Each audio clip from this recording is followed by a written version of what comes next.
მოგესალმებით ძვირფასო ტელემაყურებლო. დღეს სუბიექტური აზრი ეთერშია ერთი წამყვანი ჩალო არამიშვილით ნათია მიქიაშვილი არის ბრიუსელში. ქალბატონი გურანდა გაბუნი არის სატრანსპორტო სასოფში, ესე ცხოვრება გვაქვს.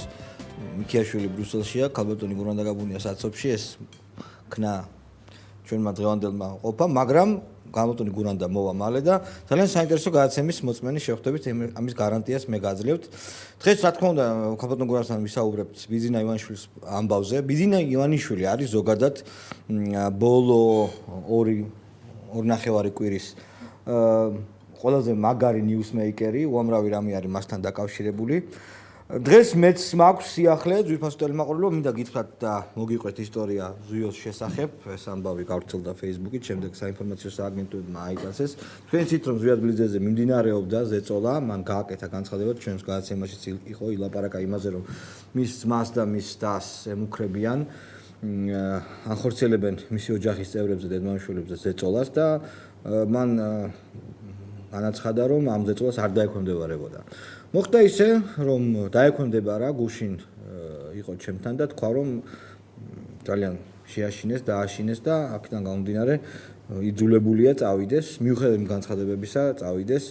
ეს კაცი რჩება სამსახურის გარეშე, არ ამგონია, რომ სამთავრობო ტელევიზიებმა ის მიიღონ, თუმცა მე მას უსურვებ, რომ პირიქით იყოს. ეს არის ერთი ჩვეულებრივი ადამიანის ხვედრი დღევანდელ საქართველოში. ეს არის მსხვერპლი ტერორის, ეს არის იმ შემთხვევის მსხვერპლი, როდესაც ქვეყნის უმაღლესი მთავარსარდალი და მისი უახლოესი გარემოცვა არამც თუ ვინმე დავუშვათ პოლიტიკოს ან ტელევიზიის ხელმძღვანელს, არამედ ზვიად ბლიაძესაც ერჩის და ზვიად ბლიაძესაც ებრძვის. ასეთ ვითარებაში გვიხდება ჩვენ ცხოვრება ყოველდღიური, ჩემი ოფისის მისადგომებთან ყოველდღე ჩდება დაბურულშუშებიანი შკოდა, ეს იცით შკოდა კორპორატიული შესყიდვების შედეგად მოხდა შინაგან საქმეთა სამინისტროს არსენალში, შუშები დაბურული რო აქვს ეს ათელია რომ ოპერატიული მანქანაა, არ იმალებიან, დაგყვებიან გადაღებებს აკრედიტაციის გარეშე გადაღებებზე ჯგუფს დაყვებიან, გადაღებულიც აგვაქვს და ვაგროვებთ რომ სხვა ოპერატიული მანქანები გამომავლინოთ. ეს იმისთვის კეთდება, რომ გქონდეს ყოველთვის იმის შეგრძნება, რომ დიდი ძმა გვითვალთვალებს, დიდი რამდენად არის, ანუ არ ვიცი, მაგრამ გვითვალთვალებს ხადია. ეს ყველაფერი კეთდება, იმიტომ რომ რაღაცნაირი დისონანსი გამოიწვიონ ჩვენს ჟურნალისტების ჩემს მოქმედებაში. მაგრამ მინდა გითხრათ, რომ მიუხედავად ყველაფრისა, მაინც გავაკეთებთ ანიმაციურ სერიალს, პოლიტიკურ სატირულს, გონებამახვილურს და იმაზე უფრო ეფექტურს, ვიდრე ეს იყო დარდუბალა შევარდნაძის დროს.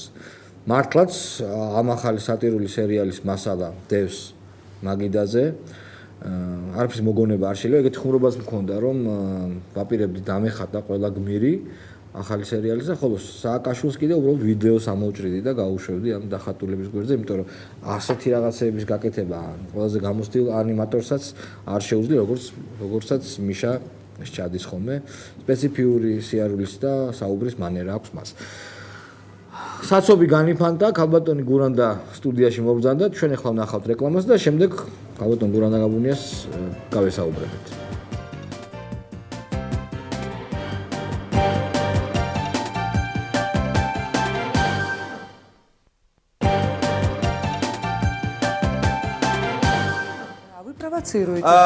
ქალბატონი გურანდა უკვე სტუდიაშია, მე ველი უკვე გამიშვალე, იმიტომ რომ ფანტასტიკური ეთერი მექნება, ქალბატონო გურანდა დაუვიწყარი. არა, თქვენ დაუვიწყარი ქალბატონი ბრძანდებით, ენერგიის ზღვა. არა, მართლა, ხუმრობთ. ეს ოდესღაც იყო. არა, არ არსებულია, არა, ნუ თქვენნაირი ქალბატონი მე არ მინახავს. კინოში, ტელევიზორში და ცხოვრებაში ხომ მithumedes. მოგესალმებით, ძალიან კარგია რომ მობრძანდით. ჩვენ დღეს უნდა ვილაპარაკოთ ბიძინა ივანიშვილის ფაქტორზე, თუმცა მე მგონი კიდევ ბევრ სხვა რამესაც შევეხებით. ქალბატონ გურანდა, მე ვიცი რომ თქვენ არ გეცალათ ჩვენთან ეთერში მოსასვლელად. აი ერთი რამეა. მე მინდა რომ შენ მე კარგად გამიგო. კიდე კარგი შენ მე მიცნობ და ამიტომ შენ თქვი რომ როგორ ქალბატონ გურანდას ვიცნობ და არ არსებობს ისეთი საქმე რომ უკან დაიხიოს და რაღაცა გამეხარდა ძალიან. საერთოდ იცი აი სახელით და გვარით როცა აცხადებთ ვიღაცას, რომ ის არ მოვიდა, დაურეკე და არ მოვიდა, ცოტა უხერხულია. მეთანხმები? არა, რატომ? აი ახლა გეტყვი. თუ მართლაც რომ დაურეკე და არა, მომისმინე? იმიტომ რომ აი მაგალითად თქვენ დაასახელეთ კიდე კახი კავსაძე. როგორ შეიძლება კახის დასახელება, რომელსაც ბიძინა ივანიშვილი ღმერთად მიაჩნია და თავის სიცოცხლეში, ეგროპატივს ცემს მაგას. რა არის იცი თავიდან ჩვენ ვიცოდით ეგრე, რომ ბატონ ბიძინას არ სიამოვნებს, როდესაც მის სახელს ახსენებენ, მის გვარს ახსენებენ, მადლობას ეუნებიან, არ სიამოვნებს. ის მაგიტო კი არ აკეთებს სიკეთეს, რომ შენ მე მაგას მადლობა უთხრა. არა. მოდით გადავიდეთ მნიშვნელოვან საქმეზე. რატომ არ მოგწონთ ეს ხელისუფლება? რა? ეს ხელისუფლება რატომ არ მოგწონთ? იმიტომ რომ არ უყვარვართ. ვინ? საქართველო. თქვენ შეგიძლიათ საქართველოს მაგივრად ლაპარაკოთ? მე ჩემი პატარა საქართველოზე ლაპარაკობ. რას ნიშნავს? აი რა სიმპტომები რატომ არ? იცი რა, აი რა ვქნაი, მე სოხუმელი ვარ და სოხუმი რო დავკარგეთ ძალიან მიჭირს და ვერ ვიბრუნებთ ისიც მიჭირს. სოხუმი შევანაძემ დაკარგა. კი, მესმის, ვიცი, კარგად ვიცი ვინ რა დაკარგა. მაგრამ კოდორი უკვე სააკაშვილის ხელში დაიკარგა. ეგ ერთი კიდევ? და საერთოდ იცი რა, არა, თვითონ საქართველოს მიმართ, ხალხის მიმართ არა აქვთ სიყვარული. არა აქვთ. არ უყვართ ქართველები. აი არ უყვართ ჩვენი საქართველო. მე ასეთი შთაბეჭდილება მაქვს, რა ვიცი. იქნებ კაპიტონგანა სწორად გავიგეთ. იქნებ ეს თაობათა ნოსტალგიის გამოძახილია, იქნებ აი სუვეძებ ახლა შესაბამის ტერმინებს რომ ისაც ხვდებით ალბათ რაზე ვამბობ. იქნებ თქვენ ეს იდიოსინკრაზია მიუღებლობა იმის გამოც გაქვთ რომ თქვენი თაობის წარმომადგენლები თქვენზე პირადად არ არის საუბარი. ვერ პოულობენ ამ ახალ მოდერნიზებულ საქართველოში ადგილს. იქნებ ეს არის ეს არის შეიძლება. ადვილად შესაძლებელია ეგეც. ხო ხვდებით, ანუ კი, მესმის მშვენივრად. კი, მაგრამ რა არის, აი რაღაცა სიხარულია დაკარგული ხალხში. აი მთლიანად ხალხში არის რაღაცა მონატრება იმისი რაც იყო. რა იყო? და კარგად რო გაიგო. აი ხო, კარგად რო გავიგო. რა იყო? რას მისტირით? აი რას? რა იყო? აი იმ ბედნიერება. შენ რომელ წლებზე ვსაუბრობთ იქნებ გავიხსენოთ, როცა თქვენ ამბობთ რომ იყო რაღაც, აი რომელ წლებზე საუბრობთ? აი ნელ-ნელა, იცი რა, სულ უკან და უკან წავიდა საქმე. ესეთი შთაბეჭდილება გვაქვს. კი. თითქოს აი რაღაცა უარესად და უარესად მიდის საქმე. ესეთი შთაბეჭდილება. არ ვიცი, აი მთლიანობაში, გესმის? აი მე ამიტომ არ მოვდიოდი, რომ მე არა ვარ პოლიტიკოსი, გესმის? არა, მე რას გეუბნები, მომისმინე, მაინც ასე თუ ისე ეს პოლიტიკას ეხება. ეს ეხება პოლიტიკას. ეს არ არის იქიდან გადმოვარდნილი რაღაც ფრაზა. რა არიცი, როდესაც შენ არ ახარ პოლიტიკოსი, მე მაგალითად სულ ყოველთვის როცა პოლიტიკოსები გამოდიან, უსმენ და ვამბობ, აი რა ჭკვიანურად თქვა, აი რა ჭკვიანურად გაიფიქრა, აი ეს რა ჭკვიანურად. ჩვენ სხვანაირად ვაზროვნებთ. ჩვენ არა ვართ პოლიტიკოსები. ჩვენ ვსხმობთ მსახიობები და მსახიობები. რთული, სულიად სხვანაირი აზროვნება გვაქვს. როგორი? სულ სხვანაირი. აი კიდე ერთხელ გეუნები, პოლიტიკოსებს სხვანაირი, ჩვენ სხვანაირი. უბრალოდ თქვენ გარდა იმისა რომ მსახიობი ხართ მოქალაქე, ვატმოსილი ადამიანი მძანდებით, უამრავი როლის შეგისრულებთ, უამრავ ცხოვრებისეულ სიტუაციაში ხართ ნამყოფი და იცით, ვიზნაიეთ შტოქჩიმუ, ოკუპანტების ენაც რომ თქვა, გამოვიჟანოთ. მაგრამ აი რა არის ოკუპანტებს რო იძახიან? მე ირონიულად. არა, შენ თქვი ირონიულად ხვები, არ იძახიან ირონიულად. კი, არიან ოკუპანტები, რუსები არ არიან ოკუპანტები? კი, რა თქმა უნდა, ალბათ რაღაცა პირობებში ოკუპანტებიც არიან. ყველანაირ პირობებში ოკუპანტები არიან. მომისმინე? კი, მაგრამ აი მე მაგალითად მახსოვს როგორ ექცეოდნენ მსახიობებს და როგორი წარმატება გქონდა ყოველთვის. როცა თქვენ ჩადიოთ. ყოველთვის. აი სპექტაკლებით, გინდა თეატრით, გინდა სუხიშვილის ანსამბლში რო ვცეკვავდი, იქცეოდა იქავრობა. ეს არიცი? აი დიდი ბოდიში. უნდა გწოდნო და. აი დიდი ბოდიში ვერ მომწონს. არა უშავს ეს გამოსწორებული. კი ბატონო. მაგრამ თქვენ ანალოგიური წარმატება გქონდათ სხვა ქვეყნებშიც, მე დარწმუნებული ვარ თქვენს თეატრს. კი, ყველგან. სუხიშვილებს. არა, რა არიცი? არა. ისინი ადამიანები, აი მე კარგად მახსოვს ოიდიპოს მეფეს თამაშობდა ოთარი და სცენაზე ამოვიდა ქალი, ზამთარი იყო, ციო და ძალიან რუსეთში. მოსკოვში სცენაზე ამოვიდა, ხელში ეჭირა ავოსკა ერთად თქვით და მეორე ხელში ყვავილები. ის იმან ხო არ იცოდა რას თამაშობდა ოთარი და როგორ თამაშობდა. რატომ არ იცოდა? არ იცოდა, ახლა უიდიპოს მეფე არ უნახია, მოვიდა სპექტაკლზე. ავოსკიც მოვიდა სამსახურიდან, გესმის, მაგრამ ყვავილებით. გესმის? ხო, არა, მე გასაგებია. ყვავილებით ამოვიდა, ის მაინც თეატრში მოდიოდა. მესმის. თუმცა კიდევ ერთხელ ეს ერთია, მაგრამ რეალობა ეს არის, რომ ჩვენი ტერიტორია ჩვენ სამშობლო აქვს დაპყრობილი რუსეთის ჯარს, მაგრამ ამაზე არ ვსაუბრობ. მე უბრალოდ მინდა თქვენ გითხოთ, რა შეცვალა ამ ხელისუფლებამ ცუდისკენ დამოკიდებულია კულტურა, მე გეუბნები რომ თლიანობაში აი რაღაცა სიკვდილიან ახალისი დაიკარგა. არაფერი არ თითქოს შეიძლება აი რაღაცა დათრგუნულია ხალხი. გესმის? ეს არის უფრო კარგი. ეხლა ვილაპარაკოთ იმაზე თუ რა შეცვალა უკვე ბიძინა ივანიშვილის გამოჩენამ. თქვენ ესეც იცი რა, მე გული მწყდება იმ ხალხზე, რომელებიც ეხლა წინააღმდეგები არიან, რომ მაგას დაუბრუნონ ეს მოქალაქეობა. მე იმ ხალხზე მწყდება გული. იმად გონიათ, რომ უკეთესები არიან ვიდრე ბიძინა. არა, კონკრეტულ ადამიანებზე არის. ხალხს კი არა, რატო მინაშვილი ვიღაცა ხო ეს ერთი გუნდია, ხო. ხო ის კაცი იძახის რომ არაო და თვითონ რამე გაუკეთებია საქართველოსთვის. აი ამდენი თუ გაუკეთებია, მაინტერესებს. ბიძინას აქვს გაკეთებული იმდენი რაც მსოფლიოში, აი მე ზუსტად გეუნები, იმიტომ რომ მე ბევრს ვკითხულობ, არის ესეთი ჟურნალები, სადაც წერია, ვინ რა გააკეთა, ვინ რა ვისთვის რა გააკეთა თავისი ქვეყნისთვის და იმისთვის, რაც ბიძინამ საქართველოს გაუკეთა. რამდენი ბიძინამ გაუკეთა საქართველოს მსოფლიოში არავის არაფერი არ გაუკეთებია მაგდენი. კაპიტან ეს მესმის, ეს ნათელია. რა თქმა უნდა, ჩვენ ყველამ ვიცით მისი მეცენატეობის შესახებ, თუმცა თავად ივანიშვილი არ ახმაურებდა ამას. ამიტომ გაჩუმებულები ვიყავით ყველანი. მაგრამ ერთია, მე ოპონენტის რეჟიმში მინდა დაგისვათ. ერთია მისი მეცენატური საქმე, რომელზეც სხვათა შორის იძახიან გოკაკაბაშმა თქვა, რომ კარგი იქნებოდა, რომ მეცენატის ამპლუაში ყოფილიყო ის. მაგრამ მეორეა უკვე პოლიტიკური მისი მოღვაწეობა. ამ შემთხვევაში თქვენ კითხვის ნიშნებიც არ გიჩნდებათ? ისიც რა, ისეთი ნიჭიერია თავის საქმეში? არა. გამარჯვებითაც კი არ ვიცნობ. არც გინახავთ, ხო? არც მინახია, ახლო ვნახე შორს, როცა მიდიოდა რამას ჩხიკვაძის გასვენებაში. მანამდე არც გინახავთ, ხო? არა. ახლო არ მინახია. არც თქვენს მეუღლეს. არც ოთარს. არა. დიახ. არა. ამიტომ არც მინდოდა მოსვლა. იმიტომ რომ არ იცნობ, მე გაზეთში დაწერეს, რომ აი ესენი ხუთი კაცი ოთარ მეღვინეთუხუცესი გურანდა გაბურია და ქეთი დოლიძე და რობერტ სტურვა მისი მარჯვენა ხელი იქნებიან.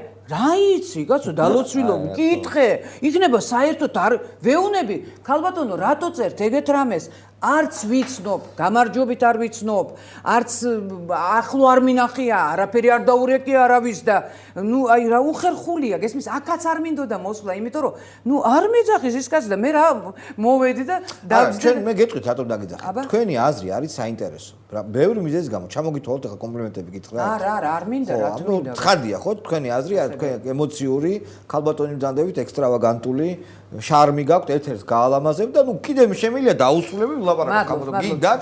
ნუ შენი ცოლი, ჩემი მეგობარია, ამიტომ შენ მიცნობ მე. მაგიტომ არ გეუნები. კი, არ მინდა, ვიცი რომ მაგითო არ მეუნები, მაგრამ პრინციპს გეუნები, იცი?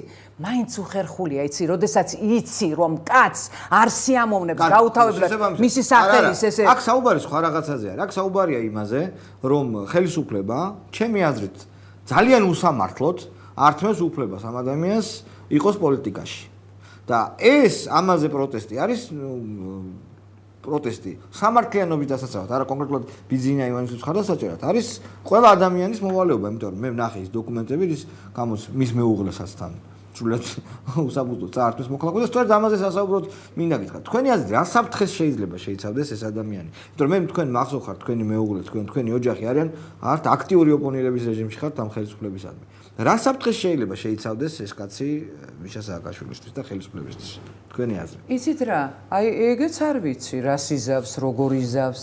იმიტომ რომ ეს ალბათ თვითონ მისი ცოტა как говорят русские, завуалированная, არა? ახლა ხო არ დაიწყებს კივილს და ცივილს, მე ამას გავაკეთებ, 8 ნახევარზე მე აქ ვიქნები, 4 ნახევარზე მე იქ ვიქნები, იქ ამას ნუ როგორც ზოგიერთი აკეთებდა და მე აგებდა და აგებდა. მესმის. ხო და ამიტომ მე არ ვიცი. თვითონ თქვენ სფეროში, ხელოვნების სფეროში, თეატრში. დღეს რა პრობლემებია? თქვენ შეუძლებელია ეს არ იცოდეთ. რა არის? რა არ იმართება იქ კარგად? რა გაფუჭდა? რა არის იქ ცუდ? ნუ რა არის ახლა ძალიან იშვიათად ჩამოდის თემურ ჩხეიძე და თუ დგავს სპექტაკლს, დგავს 3 კაციანს, 2 კაციანს. ახლა 2 კაცი და 3 კაცი უშველის იმ ბატალიონს. ხო, არა. მედია კუჩუხიძე, რომელიც არის არაჩვეულებრივი რეჟისორი და შენ ეს იცი, ზის სახში და არ მუშაობს თეატრში. ეს უსამართლობაა ძალიან დიდი. ანუ თქვენ იძახით, რომ აი აკადემიური თეატრის ხელმძღვანელობამ, კონკრეტულად დავუშვით მარჯანიშვილის თეატრის. ვერ გეტყვით, ვინ? ფაქტი ჯიუტია, რომ მედიკო სახლშია და არ მუშაობს. ეს არის დიდი ტრაგედია ჩვენთვის. ნუ პირადად ჩემთვის საშინელება. აი ეს ხარისხი თუ მოგწონთ, თუ დადიხართ იმ სპექტაკლებზე, რომლებიც ახლა ნუ რაღაცა მომწონს, რაღაცა ნაკლებად. ხო და დონე როგორია თქო მაგას ვამბობ. ნუ აი იცი რა, არის სპექტაკლები, რომლებიც მართლა კარგი სპექტაკლებია და შეგიძლია თქვა, რომ აი ეს სპექტაკლი მომწონს. ხო და არის ისეთი სხვები დგავენ თუ ვიღაცეები დგავენ, მე ისეთი ხალხი დგავს სპექტაკლებს, ცოტა გულსატკენია რომ მედია სახში ზის და ისინი სპექტაკლებს დგავენ.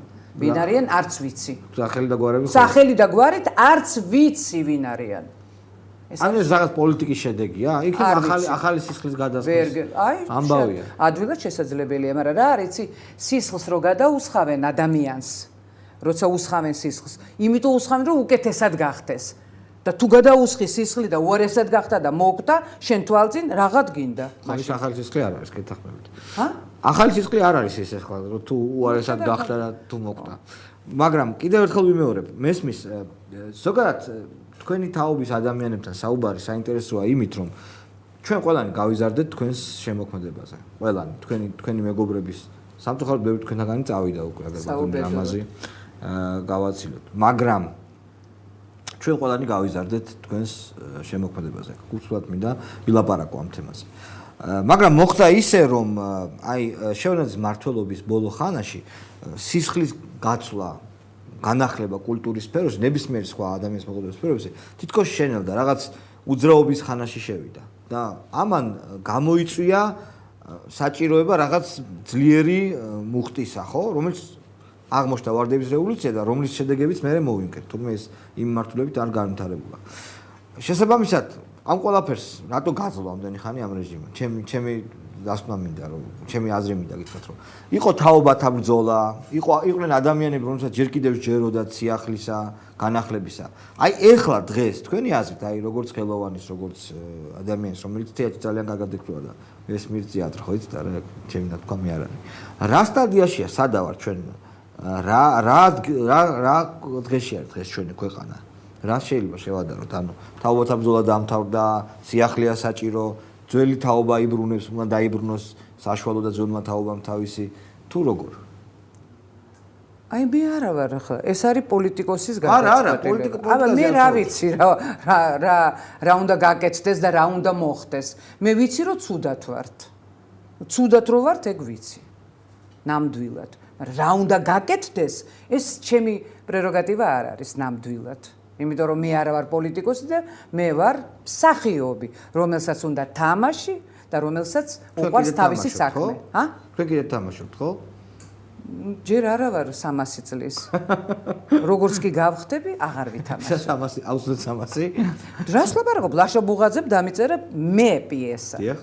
ძალიან მიხარია, რომ არსებობს ასეთი დრამატურგი, რომელმაც მე დამიწერა პიესა და მომიძღვნა და რომელი პიესა? ნაფტალინი ქვია. ხო, კაი სათაურია. უკვე საინტერესოა რა. რა ხდება პიესაში? არაჩვეულო. ამას რო თუ მოგიყვები, ხალხი აღარ მოვა თეატრში. ისა, ფაბულა მოკლედ. რა არის, იცი, ეს არის ერთ ქალზე, პედაგოგზე, რომელიც სკოლის დირექტორი იყო, არაჩვეულებრივი უპატიოსნესი ქალი. უსუფთავესი, უწმინდესი თავის ცხოვრებაში, რომ არც თქვენ რა ითამაშეთ ეს როლი? მე ვთამაშობ, ხო. და ეს საცუდავი ქალი ისეთი კეთილია, რომ ვიღაცა გოგო და ბიჭი შემოიყვანა სახლში გაუბედურები, ვიღაცა არ ქონდათ ადგილი დასაძინებელი და არ ქონდათ თავიანთი ოჯახი და სახლი. მოიყვანა თავისთან და ამ კარგმა ბიჭმა და გოგმა მოწამლეს. ხო. და ნახტალინს ასმევდნენ ვალიდოლის მაგივრად. ეს ბუღაძემ დაწერა, ხო? ბუღაძემ, ხო. ხო და ეს ქალი ხდება იმის მაგივრად, რომ მოხდეს აი ვრაი 64-ში. 64-ში ხდება ჯოჯოხეთში. რატო? რა დააშალა? ნუ არა, აი ნუ შეეშალა. საბუთები შეეშალა თაერიად და იქ ხდება. ნისპავიზიმე პუცი გასპოდნი. ვოდაკ ნისპავიზიმე. აი მაგაშია საქმე. შენ გესმის რომ ნისპავიზიმე. ზოგიერთს არ ესმის. ზოგიერთ საერთოდ არ. აპირებს ამის დადგმას ამ აუცილებლად, ვიმე ესეთი კაი პიესაა და აუცილებლად. მარჯანიშვილის თეატრში. ხო. ვინ იქნება რეჟისორი? დათო საყვარელიძე. აი ხო ხედავთ, ესე იგი კარგი სპექტაკლებიც იდგმება და ესეთ პრობლემებიც არ არის მნიშვნელოვანი. ეს სპექტაკლი მე 6 წელი არაფერი მითამაშია. 6 წელი. ნუ თუ არ ჩავთვლით რაღაც დასაწყისში ვითამაშე გოჩა კაპანაძესთან ერთად დუეტი გქონდა ბრეხტის. კარგი. პიესა. მესმის. ეს სამგროშიანი ოპერა. სამგროშიანი ოპერა კი, ბერტოლ ბრეხტის ძალიან ცნობილი. მოგიყვარს? მე? სიმართლე გითხრათ, ქალბატონო, თეატრი ჩემი სუსტი წერტილია. მე არ მესმის თეატრი რა. არ გიყვარს? ანუ აი ჩემი პრობლემაა. რა ჯაზი და თეატრი კი. ჯაზიც არ გიყვარს? ნუ ჯაზს კიდე რაღაც ნელ-ნელა ვეპარები და თეატრი უკვე ესე იგი თეატრში არ გინახია არაფერი. როგორ არ მინახია კაცო, რა თქმა უნდა, მაგრამ ეს ახლა ჩემი პრობლემა რო არის, ვაღიარებ. რა შეიძლება რომ ამას რა მკურნალობა შეიძლება გამოეწეროს? არა ხო? Я конченый человек. Совершенно. არგით, ნუ გადამისვავთ ხას ახლა რაღაც შეიძლება რაღაც მე სიმართლეს გეუბნები. მართლა? ნამდვილად. ანუ ხო არიან ადამიანები? იცი რატო? რატო? იმიტომ რომ თეატრი, შენ კინო უფრო გიყვარს, ხო? კინო ძალიან მიყვარს. გიყვარს. უფრო არა. აი კინოში შეიძლება ძაღლიც ათამაშო. კი, როგორ არა? ქუჩიდანაც შემოიყვანო კაცი და არტისტი რეჟისორმა როგორღაც ათამაშო. აი სცენაზე ბოდიში, ძალიან დიდი ბოდიში. სცენაზე შენ ხარ მარტო და აი რა შეგიძლია, კეთილინებე და მანახე. იტირო უნდა თავი მოიკლა და ასე შემდეგ და შენი გული და შენი ნერვები და შენი ემოცია და შენი ტვინი აი აქ უნდა გამოჩნდეს. ხო, გასაგებია ეს უფრო რა თქმა უნდა. მე მიმაჩნია რომ მაინც კამერული ხელოვნება. ცოცხალია, გესმის და კინო არის მკვდარი. კარგი. სხვა შორის აი მაინც არც ოპერეტები მხილავს. აი ქეთო და კოტე თქვენ ნახეთ? არა, არ მინახია, ვნახე ტელევიზორში ძალიან ბევრი ნაწყვეტი. აჰა, რა საბჭოება შეგექმნათ, ხო? რა თქმა უნდა. როგორ არ მომეწონა. იმიტომ რომ ესეთი ფილმია ქედო და კოტე, იცი? ხო, ის ფილმი არის საოცრება და თან ისეთი გაკეთებულია და ისეთი არტისტები არიან იქ. კი, ეს მოდერნისტულად არის ეს გადაწყვეტილი. ხო, მესმის რომ მოდერნისტულად მე რატომ მიხსნი? ხო, არა, აი მოდერნისტულად რო არის, იმიტომ არ მომწონს. პრინციპულად წინამდე ხარ მოდერნიზმისა კლასიკაში? თეატრში კი. აი მე მაგალითად დოიაშვილის მაგბეტი მაქვს ნანახი და ძალიან მომეწონა. ხო. ძალიან. მე უბრალოდ ვერ გეკამათებთ, მე არ მაქვს ნანახი, თორე. აი ეგ არის. შენი ტრაგედია. კი, მე ხო ვაღიარე. კიდევ ერთხელ. პოსტელი მაყურებლებო, მე ვაღიარე ჩემი ტრაგედია, რომელიც თან არ სიკურნება. ივანიშვილზე გვინდოდა ლაპარაკი. ხო, კი ბატონო, ვამთავრებ, რა თქმა უნდა. თუმცა ჩვენ არა, თეატრზე საუბარი არასოდეს არ არის გვიან. კარგი. კაბუტნოგრანდა, რაც შეეხება მართლაც მიმდინარე პოლიტიკაზე ჩვენ ვერ ვსაუბრობთ. თუმცა შეიძლება ბატონობიძინამ მისი მეთაურობით, მისი თაოსნობით საზოგადოებრივი მოძრაობა ჩამოყალიბდეს. საზოგადოებრივი, არა პოლიტიკური, არამედ საზოგადოებრივი. გასაგებია. თქვენ მიიღებთ ამაში მონაწილეობას თქვენ. ისე პარტიაში არასდროს არ არის საუბარი. ხო, გვერდზე ვედგები ყოველთვის, რა თქმა უნდა. იმიტომ რომ კაცი რომელმაც თავისი სიცოცხლე დაუთმო საქართველოს და იმდენი გააკეთა რომ მე მაგალითად არ ვიცოდი და რომ მომიყვნენ აი დაემატა ერთმანეთს უამრავი რამე რაც ჩამოთვალეს კიდევ გავგიჟდი უამრავი გესმის და ერთმა მითხრა ნუ რა გააკეთა ისეთი მე ვთხარ იცი რა ჯერ სამებას შეხედე და მე პირჯვარი გადაიწერე და მორჩა ეს გეყოფა მთელი სიცოცხლე ესეც მაგისი აშენებულია მე ვთვლი რომ ასეთი კიდევ ერთხელ ფენომენი ბიძინა ივანიშვილი რო არის. მე არ ვიცი, სოფლიოში მეორე არ არის. თქვენ სფეროში ძალიან ბევრი ადამიანის არტისტის აი რა არის, იცი კიდე? მე ხალხი ესე ზოგიერთი იფიქრებს, აი ამას ფულს აძლევს და აბა რა მოვა და აი იმიტომ არ მინდოდა მოსვლა. არა, მესმის ახლა. როგორ ახლა მესმის ახლა? ფაქტი ჯიუტია, გესმის? ესეა. ამათ ფულს აძლევს ეგენი ლაპარაკობენ, აბა რა ეგრე არ არის. არ არის, არა. აი მკვდრები გააცოცხლა. ზოგიერთი ხალხი აი წასული იყო მაგათი საქმე და მაგან უშველა. სახელოვნებო სამეცნიერო სფეროდან გულისხმობთ, ხო? აბა რა. მესმის. როგორ ფიქრობთ? მე მესმის რომ თქვენი ეს გარკვეული გეჩოთირებოდა თაკმოსვლა იმ მიზეზების გამო, რომელიც დაასახელა. მე არ უყვარს ხოგევნები, არ სიამოვნებს რომ მაგაზე ლაპარაკობენ. უხერხულად არის ალბათ რომ ეგ იმიტომ კი არ აკეთებს რომ შენ დაჯდე და მე სულ მადლობები უხადო მაგას. არა. ხო. ეგ აკეთებს იმისთვის რომ საქართველოში ხალხმა უკეთესად იცხოვროს და მაგას ეგ შეუძლია რომ გააკეთოს. მე მახსოვს კაპიტონგრანდა თქვენი მეუღლე როგორი მძაფრი და ემოციური მიმართვით გამოვიდა 2007 წელს. იმაში ციხეში ვიჯახი ტელევიზიით უყურებდი. ეს იყო ძალიან ამაღელვებელი მიმართვა. რაღაც მომენტში მე მგონია დათო თაშხია მელაპარაკებოდა, ხო? ეს ძალიან მნიშვნელოვანი იყო. და მე მახსოვს ის ემოცია, რომელიც თქვენ გქონდათ, თქვენს ოჯახს და თქვენს გქონდათ. მოხდა ისე რომ ეს ემოცია ჩაცხრა, ხო? მართალი ვარ, რა რაღაც იმედგაცრუებას დაგეუფლათ. ოთარმა გააკეთა განცხადება თქვენ არხზე. რომელ არხზე? აი ამაზე. ხო. გააკეთა ძალიან კარგი განცხადება. შეგიძლიათ კიდევ ერთხელ გაუშვათ. არა, მე მესმის განცხადება გააკეთა. არაჩვეულებრივი განცხადებაა. კი, არა, გასაგებია, განცხადება დაწელია, ვიცი მე ეს განცხადება. მაგრამ აი ის რა შეიცვალა იმ დროიდან, იმ ემოციური განწყობიდან დღეს რა არის, იცი ეს შალვა, რო ზიხარდა, არაფერი რო არ ხდება ირგვლივ და დაძინებულია ხალხი და არაფერს არ ელოდება და არაფერი აი ტუნელში რო შედიხარ და იქ სინათლე არ არის და არანთია ის სინათლე. გვირაბში. მორჩა გვირაბში, ხო, უკაცრავად. მე რუსული სკოლა მაქვს დამთავრებული ძალიან დიდი ბოდიში. რა ვქნა სოხუმია და ხო, სოხუმში დავამთავრე და ამიტომ ალბათ ესე კარგად ქართულად ვერ ვლაპარაკობ როგორც თქვენ.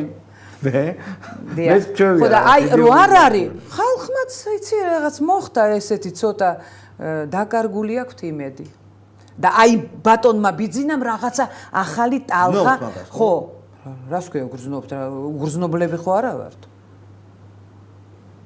ძაღლის კი გრძნობს და ჩვენ რაღა კარგი რით შეიძლება ეს ყველაფერი დამთავრდეს აი რა შეიძლება მოხდეს აი მე რა ვიცი ჩემო საყვარელო ჩვენ ქვეყანაში ყველაფერი შეიძლება მოხდეს ყველაფერი თუ მისცემენ უკან თავის მოქალაქეობას რა ვიცი იქნება რაღაცა არჩევნები იყოს ისეთი იცი გამჭვირვალე თქვენ როგორც იძახით მე არა მაგას მე არა არა შენ მე მომეწონდა ძალიან შენ რომ მიხვედი ფანჯრებში იყურებოდი და იძახთი მე როგორი გამჭვირვალეა ყველაფერი კარგად ჩანს პოლიციასთან ხო ძალიან ბევრი ვიცინე კი ნუ პოლიციელებმაც ბევრი იცინეს მაგრამ მე კინაღამ დაგიჭირეს კინაღამ დამიჭირეს დაიბო ზოგადად ეს საერთოდ ჩვენი ქვეყნის რაღაცნაირი ფსევდო გამჭვირვალობა ჩვენი ქვეყნის რაღაცნაირი დამახასიათებელი მომენტია, როდესაც თითქოს ყველაფერი წესის და რიგის და კანონის მიხედვით მიმდინარეობს, მაგრამ მაგალითად მითვალთვალებს რაღაც უცნაური ოპერატიული მანქანები, ხო? ახალ ქალაქში ვიყავი დღეს მუშინ უпроსტად კალბოტნოგურანდა და ნუ იქ რაღაც შოკის მონგრელი ამბები იყო, იმიტომ რომ იქ ვერ დაველაპარაკე ვერავის ქართულად, ჩიქორთული რუსულით მელაპარაკნენ და ნუ ცუდი შტაბეშტილება დამჭა იქ მიმდინარე ამბებზე, იმიტომ რომ თუ ასე გაგრძელდა, შეიძლება ძალიან დიდი პრობლემის წინაშეც აღმოჩნდეთ. იქ ეს პოლიციელი იყო, რომელმაც რაღაც უხეშად მოგმართა, ოღონდ ქართულად არა და ქართულად როცა დაველაპარაკეთ, მან თქვა რომ პოლიციელმა რომ ქართული არ იცის, ეს რაღაცა მოხდა იქ. აი ჩემი კოლეგა ზვიო ალბათ იცით ხო?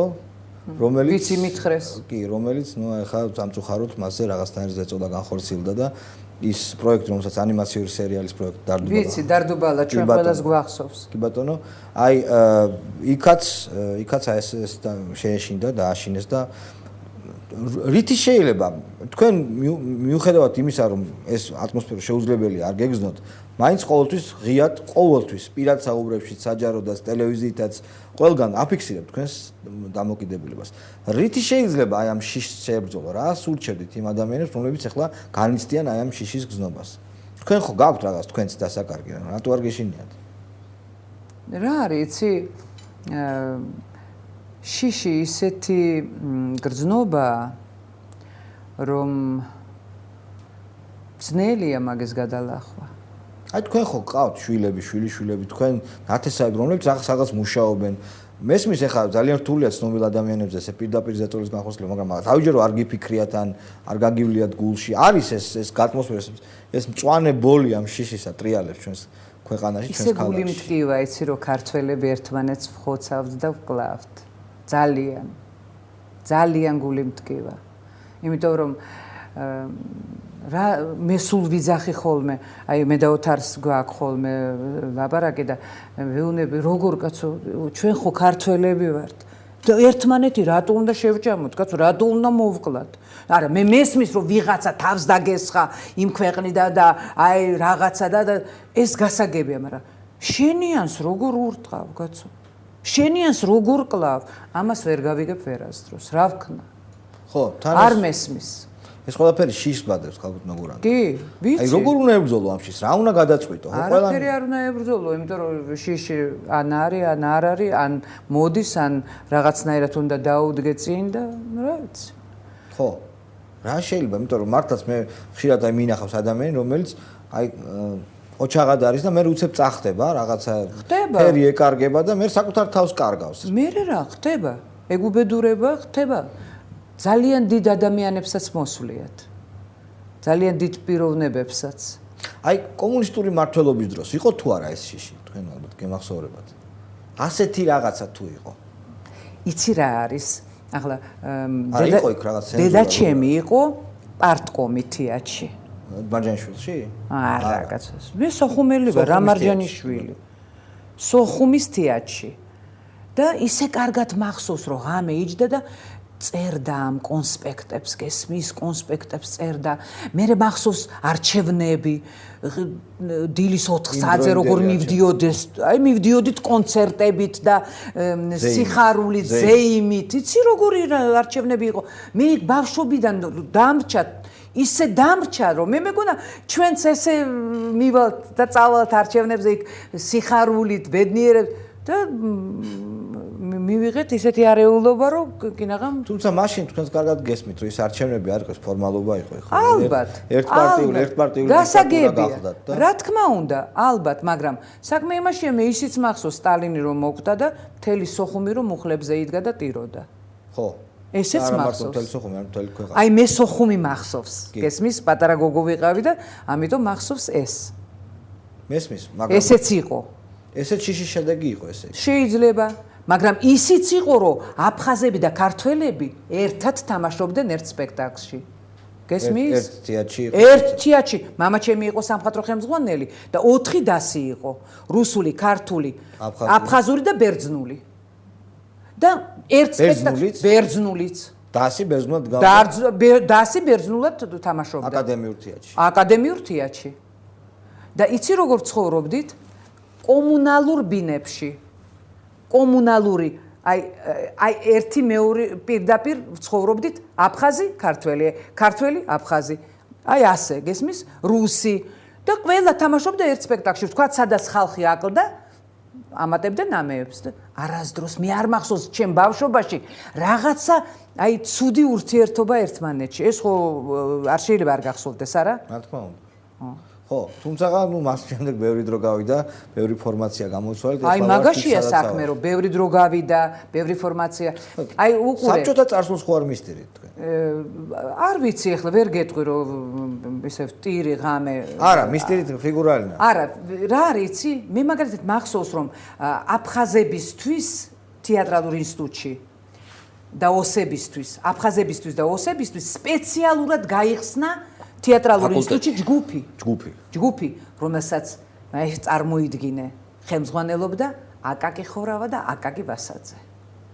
ბედნიერები არ უნდა ყოფილიყვნენ ის აფხაზები, ვინც მაგათთან სწავლობდნენ, კი, ნუ ეხლა ეს დიდი ქვეყანა კი, მაგრამ ის ხალხი, ვინც იყვნენ აი ეს აფხაზები აფხაზურ თეატრში, ისინი მე ავტომატებით გამოვიდნენ ჩვენ წინააღმდეგ. ხო, ესეც ხდება. ეს დაავიწყდათ.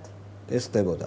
ეს იმდენი პრობლემა ახსენეთ თქვენ, იმდენი რამზე მოყვეთ, რომ ამის მოგვარებას მართლაც კარგა ხარ და ვერ მოგვარეთ და კარგა გვარია იმ დრო. ეხლა ისეთი სტატუს კვოა რომ მთელი ეს სამშობლო თქვენი აფხაზეთი და ოსეთიც დაკავებული ყავს რუსის ჯარს და იქ ნუ ცხვირიც და მე მინდა გითხრათ, რაღაცა პერიოდი ჩემი აფხაზი მეგობრების შვილები და რძლები მიდიოდნენ, ხო იცი სოხუმში? ეხლა აღარ არის ეს. ეხლა დაკეტა ანქვაბმა დაკეტა, რომელიც თითქოს და რაღაც რო ქართული იყო? არა, არ არიან ეხლა იქ. ნამდვილად ამის ილუზია არავის არ გვაქვს. და შესაბამისად თქვენ მაინც იმედიანად უყურებთ, ხო ეხლა ჩვენ? არა? ამ ვართ საქართველოში ვითარებას, ვითარების შეცვლის ამბავს. მე არავითარი იმედი არა მაქვს, რომ სოხუმს დავიბრუნებთ. მართლა? არავითარი. არა მაქვს იმედი. და ვამშვიდებ ჩემ თავს, რომ მე ნუ რასიზამ. დანარჩენ საქართველოს თუ დავიბრუნებთ, როგორ ფიქრობთ? რაღაცები დაკარგული გვაქვს ახლა ზოგ-ზოგიერთი სფერო. ბევრი რაღაცეები არ არის. თუ თქვენ ივანიშვილის შემოსვლის შემდეგაც თუ უყურებთ იმედიანად ამას. რა ვიცი, თუ მისცემენ საშუალებას ამ ივანიშვილს თვითონ იძახის, რომ მე ბევრი რამის გაკეთება შემიძლია. კარგი, ძალიან დიდი მადლობა. მე თქვენ გისურვებთ 300 წელი კი არა. 300 ჯერ 300 წელი გეთამაშოთ და აი ეს ძალიან საინტერესოა. იქნებ აი თეატრის სიყვარული, ნაფტალინს რო დადგავთ, დამპატისებ და იქიდან აუცილებლად დაგპატისებ. სიმბოლურიც იქნება, რომ ნაფტალინიდან დავიწყებ. თამე ჩჩილი არა ვარ და არ მიშენე. და ოთარი შენ სპექტაკლებში არ გინახავ. არა, როგორ არ მაქვს. ესე არ არის. ოიდიპოსში. მართლა? კი. მოვიგე ხო თქვენი გული ცოტათი მაინც. ნუ ვერ გეტყვი. კარგი. ქაბადონი გურანა გაბუნია იყო ჩვენი გაცემის თუმცა ჩვენ ხვალ მე უნათიოთ შეხვდებით ხვალ 18 საათზე 00 წუთზე, ასე გაგრძელდება 4 დღე და შემდეგ ნათიად შემოგვემატება. კარგად ბრძანდებოდეთ.